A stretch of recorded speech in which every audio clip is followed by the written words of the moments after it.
अस्सलाम वालेकुम जी। क्या हाल आप सबका? उम्मीद है ठीक होंगे।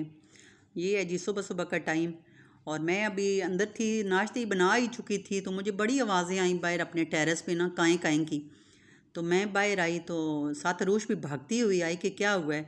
तो हम दोनों जब बाहर अरूश और मैं आए तो देखा तो ये देखे आसमान पे इतने ज़्यादा कौवे हमारे टेरेस के बाहर आए हुए थे। तो हमने कहा पता नहीं क्या हुआ है, काएँ काएँ लगाई हुई थी, बड़ी आवाज़ें आ रही थी अंदर तक।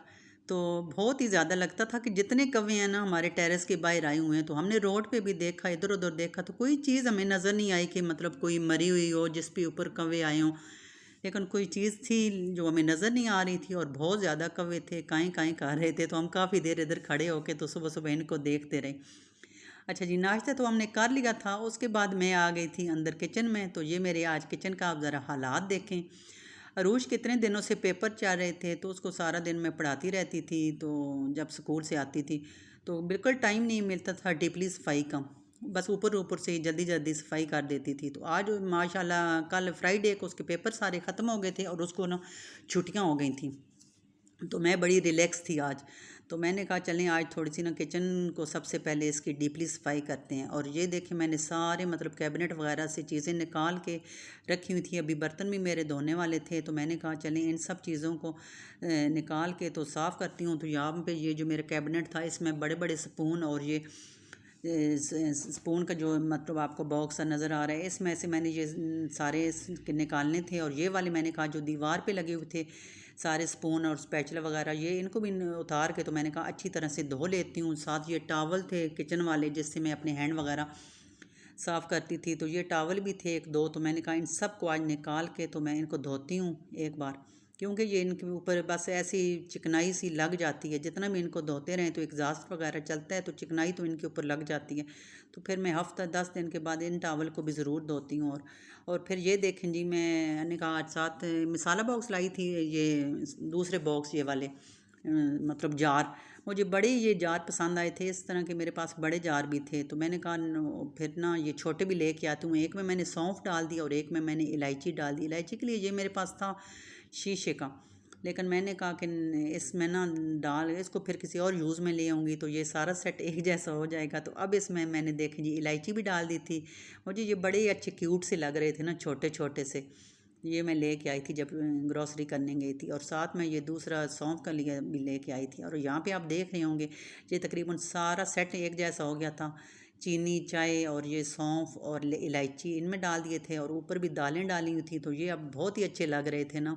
मैंने कहा वो दूसरों को निकाल लेती हूँ तो ये सारे एक जगह पे ना अच्छे लग रहे हैं, बहुत अच्छे लग रहे थे। तो मैं इस तरह की मतलब चीज़ें फिर भी जब जाती हूँ तो फिर लाती ही रहती हूँ। तो यहाँ पे सारी स्पून बस ये मेरा होता है कि कुछ दिनों बाद सारी स्पून की काउंटिंग करती हूँ कि किधर किधर इन बच्चों ने फेंकी हुई हैं। क्योंकि मैं इनको हमेशा कहती हूँ कि जब भी स्पून निकालें तो इसी में डालें और निकालें। तो जब मैं धोती हूँ तो इसी में डाला करें। तो ये भी मैंने सारी सेट की थी। और उसके बाद मैं किचन देख रही थी कि कहाँ से शुरू करूँ और कहाँ पे ख़त्म करूँ। तो सारे जो कैबिनेट में गंद था वो भी मैं निकाल निकाल के नीचे फेंक रही थी। मैंने कहा चलो फेंकती हूँ तो फिर एक बारी सारी सफाई हो जाएगी। क्योंकि ये काम जो है ना किचन की डीपली सफाई कीजिए आप जितना भी मेड से करवा लो हेल्पर से, इस तरह वो नहीं करती जिस तरह इंसान खुद करता है। तो मैं तो इस तरह के काम खुद बहुत शौक़ से करती हूँ और मुझे पता होता है कि कौन सी चीज़ किस जगह पे रखनी है, किस चीज़ को किस जगह सेट करना है। तो वो जो खुद पता होता है हेल्पर को नहीं पता होता। तो काफ़ी 2-3 घंटे मेरे लग गए थे ये सारे करते हुए। मसाला बॉक्स भी मैंने निकाले हुए थे। तो अब इन सब को देख मैंने अच्छी तरह से 2 घंटे लगे थे, सफाई कर ली थी। मसाला बॉक्स भी इनको अच्छी तरह से धो के तो इनको ड्राई किया था। और उसके बाद ये देखें कितने अच्छे अपने आप को नीट क्लीन लग रहे होंगे। फिर खुश करने के बाद इनमें भी मैंने सारे मसाले डाल दिए थे। और पूरे किचन के ऊपर भी मैंने सर्फ से वो लगा के कपड़ा वगैरह तो वो साफ़ किए थे। बर्तन भी मेरे सारे धुल गए थे। तो अब दिल को इतना सुकून था। टाइम तो मेरा काफ़ी लगा था, तकरीबन 2 घंटे मेरे लग गए थे किचन में। आपको तो ये 2 मिनट में सफाई नज़र आ गई होगी लेकिन मेरे 2 घंटे लगे थे। तो सारे ऊपर वाले कैबिनेट भी मैंने साफ़ किए। वो मैंने आपसे इतना शेयर नहीं किया, मैंने कहा वीडियो बहुत लंबी हो जाएगी। लेकिन ये है कि बहुत थकावट हो जाती है तो काफ़ी देर लगी रही थी। लेकिन मैंने कहा चलें आज अरूश की पढ़ाई करनी है तो लगी रहती हूँ। ये देखें ये मेरे पास जो जिप लॉक बैग थे उसके बाद इनको भी मैं 3-4 इकट्ठे जोड़े हुए थे। जो जो चीज़ निकालती थी तो इनको भी धो के तो फिर ड्राई करके तो अब इनको भी कैबिनेट में रख रही थी। मैंने कहा फिर कोई चीज़ डालनी हो तो यहाँ देखें जी भिंडी है, ये देखें, ये झटपट मैंने काट ली और साथ ही प्याज को भी देखें यहाँ मैंने झटपट काट लिया। ये देखें आज मेरा भिंडी और चिकन बनाने का दिल था। भिंडी फ्रिज में पड़ी थी तो उसको मैंने फिर अच्छी तरह से धो के काटा और प्याज को भी काट के तो इनको मैंने चूल्हे पर ऑयल डाल के प्याज रख दिया। मैं अपना तरीका आपको बताती हूँ, हर एक का तरीका अलग होता है। तो मैं जिस तरीके से बनाती हूँ भिंडी और चिकन, तो यहाँ देखें माशाल्लाह 1.5 से 2 किलो चिकन होगा। प्याज थोड़े ब्राउन हो गए थे तो उसमें मैंने ये सारा चिकन जो मैंने धो के रखा हुआ था ये भी डाल दिया था और इसमें नमक डाल के तो इसको नमक के साथ मैंने थोड़ी देर के लिए ना इसको पकाया अच्छी तरह से। मैंने कहा थोड़ा सा मतलब इसका कलर भी चेंज हो जाए और थोड़ा सा पक भी जाए। तो जब ये अच्छी तरह से इसका कलर चेंज हो गया तो उसके बाद मैंने जो दूसरे मसाले थे मिर्च, धनिया और हल्दी ये डाल के इनको भी अच्छी तरह से मैंने ना भून लिया था। थोड़ा सा पानी डाला था। बड़ी मज़े की बनते हैं भिंडी और चिकन। हम सब घर वालों को तो ये बहुत ही ज़्यादा पसंद है। और यहाँ पे आप देख रहे होंगे कितना अच्छा मसाला बन गया था और चिकन भी जो है वो भी अच्छी तरह से मतलब गल चुका था। तो उसके बाद मैंने टमाटर और ये हरी मिर्चें डाल दी। मैंने तकरीबन 3 से 4 टमाटर डालती हूँ इसमें, मुझे टमाटर बहुत अच्छे लगते हैं भिंडी में। तो फिर जब थोड़ा मसाला भून चुकी थी तो उसके बाद मैंने टमाटर डाले और हरी मिर्चें वो भी थोड़ा सा भून के तो उसके बाद जो भिंडी थी वो मैंने डाल दी और उसको थोड़ा सा हिला के तो फिर मैंने उसको ना दम पे रख दिया। इसमें मैंने पानी वगैरह कुछ भी नहीं डाला क्योंकि पानी ज़्यादा डालें तो भिंडी जो है ना वो लेसली सी हो जाती है, लेस छोड़ देती है। तो फिर मैंने पानी नहीं डाला, बस ऐसे ही ना इसको स्लो फ्लेम पे इसको मैंने दम पे रख दिया 5 मिनट के लिए थोड़ा सा भून के। बड़ी मज़े की बनी थी जब हमने इसको खाया था। उसके बाद ये काम करते करते तो अरूश को भी बहुत भूख लग गई थी। काम तो मैंने किया था लेकिन अरूश भी सुबह का नाश्ता किया हुआ था। तो अब कहती है कि मामा मुझे बहुत ज़्यादा भूख लगी है तो मुझे कुछ दें। तो फिर मैंने कहा चलें, ख़ुद मुझे भी भूख लग गई थी, काफ़ी काम किया था।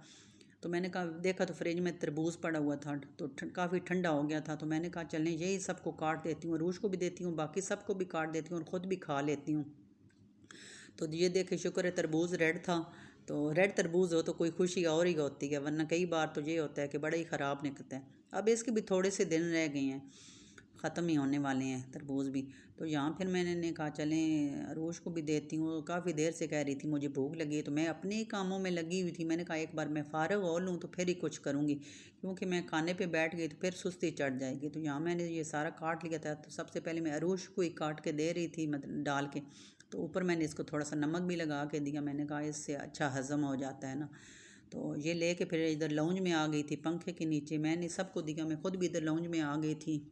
मैंने कहा थोड़ी देर आराम करूं तो उसके बाद फिर और काम करूंगी। तो यहाँ देखें अब मैंने कहा अरूश तुम्हें छुट्टियाँ हो गई हैं तो आपने इस तरह करना है कि बस सारा दिन बच्चों का यही होता है, छुट्टियाँ हो गई हैं या टीवी देखना, कार्टून देखना या इस तरह के कोई टैबलेट वगैरह देखने। और साथ इनको सारा दिन बस कुछ ना कुछ खाने को चाहिए होता है बच्चों को, क्योंकि अभी पेपर दिए हुए थे, रिज़ल्ट तो आया नहीं है। तो मतलब अभी तो फ्री हैं और लंबी छुट्टियाँ हो गई हैं अगस्त तक। तो अगस्त तक अब इन्होंने घर ही रहना है और इसी तरह के बस इनकी होना है काम। तो चलें जी, ये हमने खा लिए थे। उसके बाद मैं फिर किचन में आ गई तो जो दम लगाया था तो वो भी मैंने अब देखा तो ये माशाल्लाह भिंडी भी गल चुकी थी और चिकन तो वैसे ही गल चुका था। तो मैंने कहा चलें इसको फिर डोंगे में डालते हैं, डोंगे में डाल के रख देती हूँ ठंडा होने के लिए। और ये इसकी लुक देखें माशाल्लाह इतना मज़े का बना था सालन। तो फिर मैंने कहा चलें अब एक बारी रेस्ट करूँगी, साथ ही मैं आटा गूँध लेती हूँ, क्योंकि मैं बैठ गई तो फिर मुझसे ना इतना नहीं, सुस्ती चढ़ जाती है बहुत ज़्यादा।